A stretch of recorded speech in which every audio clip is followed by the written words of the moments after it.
All right, so today we're going to talk about my old CPU collection, and I've been collecting these ever since, before around the year 2000, and some of these were even old back then. So anytime I disassemble an old PC, or so anytime I disassemble an old PC, or there's something that's just so old it's going to be thrown in the garbage, or there's just something that's getting discarded, um, oftentimes I'll just strip out any useful parts. And one of the things I always just take is the CPU because it's so tiny. I may as well just grab it and throw it in a box. And so over the years, I've ended up with this big collection of CPUs, and they're all relatively old right now. I think the newest thing in here is a Pentium 4. I have a few Pentium 4s, and I have some 486s. Here's an Intel i486 DX, not just the regular one, it's the DX. Now, at some point, buying one of my Pentium 4s, they gave me this Intel astronaut that came along with it. You can see he's seen better days, and there we go. There's the Intel astronaut holding the Intel chip. Yeah. So, anyways, Intel is, from what everybody's saying, Intel's on the way out, and ARM is going to be the new thing these days. So maybe all Intel chips are going to be a thing of the past. But not everything I have here is Intel. So I think the 486s are pretty neat. And I had a Cyrix chip. So way back when back when 486s were the thing, Cyrix used to be. They had three. You had Intel. And then AMD was making basically clones of Intel processors. They were compatible. And then you also had Cyrix. So Cyrix was another company making chips, similar to how AMD also makes chips that are basically compatible with Intel. But Cyrix, I guess they are no longer making CPUs, and I don't know if their company even exists. I forget the backstory to that, but they're gone. So before we go over the Intel stuff, I'm going to take, and I have a few AMD processors here too. Let's take a quick look at some of the non-Intel stuff and non-Intel compatible stuff. So real quick, let's just take a quick look. Now, I have a couple Sun. This is pretty interesting. I have this Sun CPU. So this is going to be, RISC instruction set. It's an UltraSpark 2. So Sun UltraSpark 2 from 1997, or at least that's when it was copyrighted. And I pulled this out of some old server that I guess was being discarded or whatever. But anyways, that's a nice little thing to add to my collection. And this is not a CPU, but this is an LSI logic. This is a controller for an LSI logic card, which would be an HBA for controlling like external disks and stuff. I believe that's what I pulled that out of. Now this guy right here is a PowerPC chip, and I believe this would be a Motorola chip.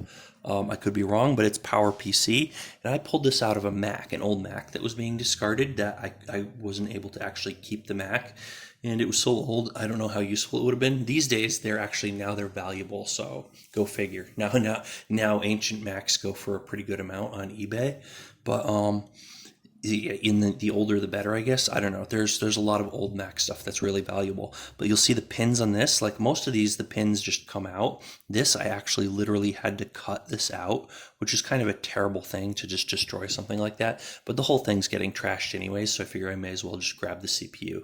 So anyways, I have another one that is a Motorola chip.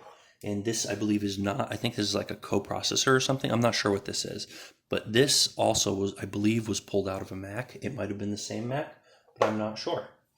So what else do I have that's non-Intel? So I think that's it. Now, I had a Cyrix chip here somewhere, but I'm not finding it. A lot of these might have gotten lost over the years. We did a lot of moving, and things got moved around, and some things got boxes got knocked over, and maybe it's in another box. Maybe someone threw it away or something. I'm not sure. But anyways, so my so I don't have my Cyrix chip anymore, but that was like a neat relic. These are all relics. These are all like ancient artifacts or whatever. Anyways, let's take a look. Let's start with what's up here first, and then move to what's down here. So here we have a Dell 486DX2-50. I'm not sure the significance of those other numbers, but it's a 486, and the DX means it's a little better than the regular 486, I believe, if I remember. Now, whoops. Yeah. Anyway, so I remember basically being able to pull this out of a 486 PC and swap. Like I could take these two CPUs, I could pull one out and just pop the other one in and power it right on. And these don't have so usually they didn't have fans. Some of them had heat sinks and some of them didn't, but the heat sink is connected directly to this. And it's in this case it's like clipped on, and in the case of this one it's just sealed on with the with the coolant and or Arctic Silver or whatever it is. And this is actually a Pentium, so not that wouldn't be compatible. But anyways, they didn't have fans and they didn't have a big thing to bolt it to the motherboard. So anyways, I know with the 486s, and I'm pretty sure these two. I believe this is a 40. It might have been this one. For all I know, maybe this is my. I don't think that's my Cyrex chip. I would take like two processors like this, and I would just pull one out, pop the other one in just for fun. And I remember just swapping them like that, and they would just work. Like you didn't have to unbolt them or reapply the, Arctic Silver or anything. So that was something. And yeah, so I got this Dell 46. I got the Spark chip. I got the Sun GX from the LSI Logic card. I got the PowerPC, I got this Motorola chip, and I have this thing. I have not identified this yet. I forget where I pulled this out of. So I'm not even sure what type of device this came from, but it looks like a CPU. I mean, based on all these pins, this is a CPU. Like it could be some kind of controller for something else. Now this, I have not cleaned a lot of these up, so a lot of them still have, they need cleaning, so I can't even always identify every single one of these. But I'm pretty sure this is a Pentium 4, if not I'm pretty sure I don't have any core. It looks like it says I can kind of see Pentium through this paste, the thermal paste, but I'm not sure. So I do need to clean those up. I'm pretty sure I don't have any core, iCore 5 or like Core Duo processors here, but I could be wrong. Here we have an Intel Pentium. This is the original Pentium, not the Pentium 2 or 3. So we got a Pentium 4. And what is this guy right here? So another Intel Pentium with MMX tech. They have to tell you it has MMX tech. So the MMX instruction set, which is generally, as far as I know, included in every Intel chip since then. So, but those were multimedia instructions that help the chips out with multimedia. Now this, I believe, this is a Pentium 3, and it has this little thing covering the. I almost want to leave this on because this is kind of just a neat design. But this is the this is a Pentium 3, and it comes on this little chip here. So here's the CPU itself, and it comes on this little chip that you would slide into a thing on the system board, which is kind of a weird design. But anyways, I have another one of those here without that shielding, and let me see if this is a Pentium 3. This is a Celeron of some type, but I'm gonna guess this is like the Pentium 3 equivalent Celeron or whatever. And I don't believe it's either hard or impossible to pull this CPU actually off of this board.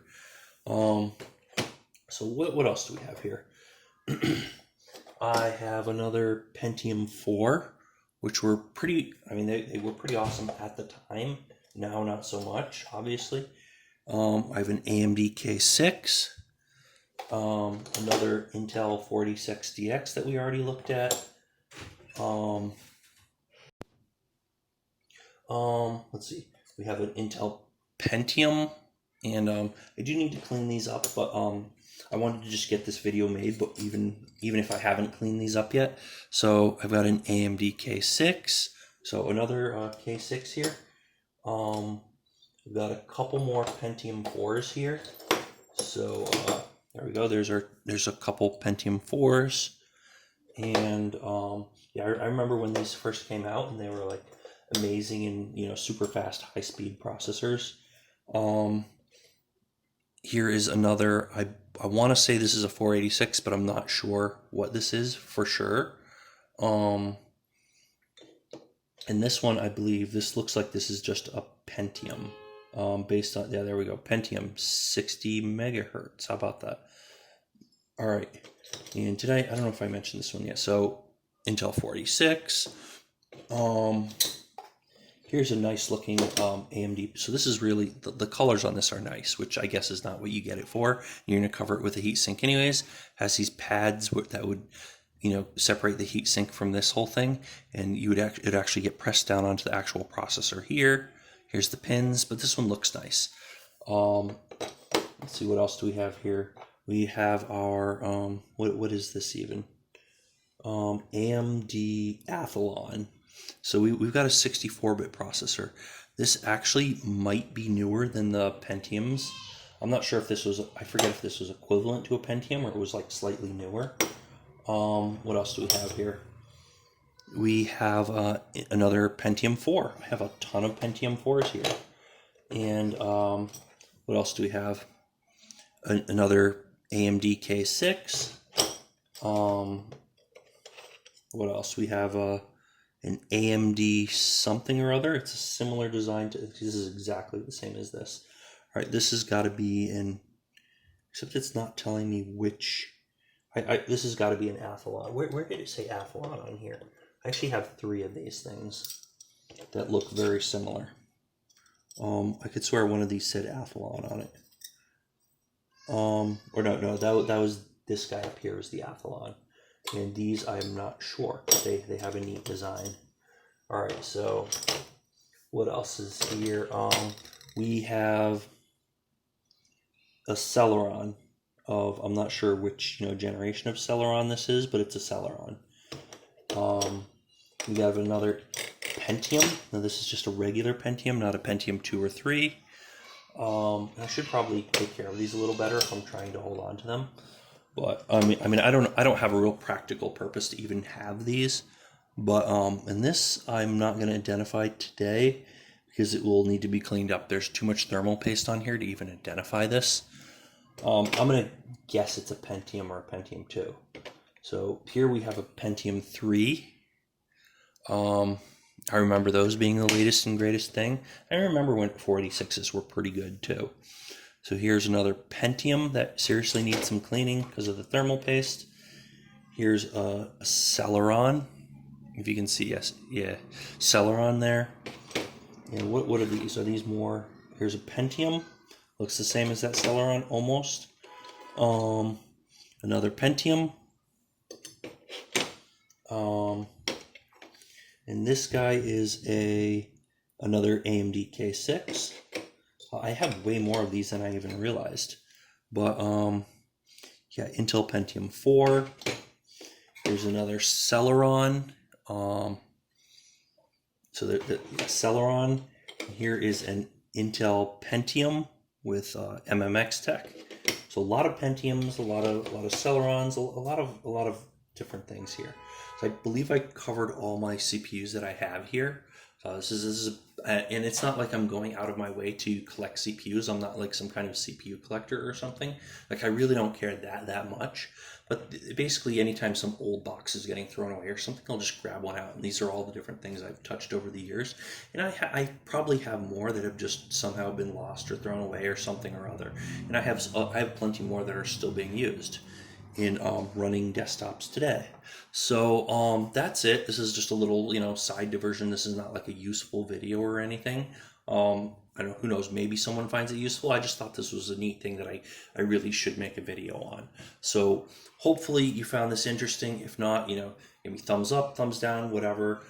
Any comments, questions, criticisms, leave a comment down below. You want to see more information about this, I'm probably going to have some pictures or something on my on the page that's linked in the description. And if you want to see more stuff like this, hit the subscribe button, hit the little bell icon to see an alert when I come out with a new video. Usually my videos are a little more interesting than this.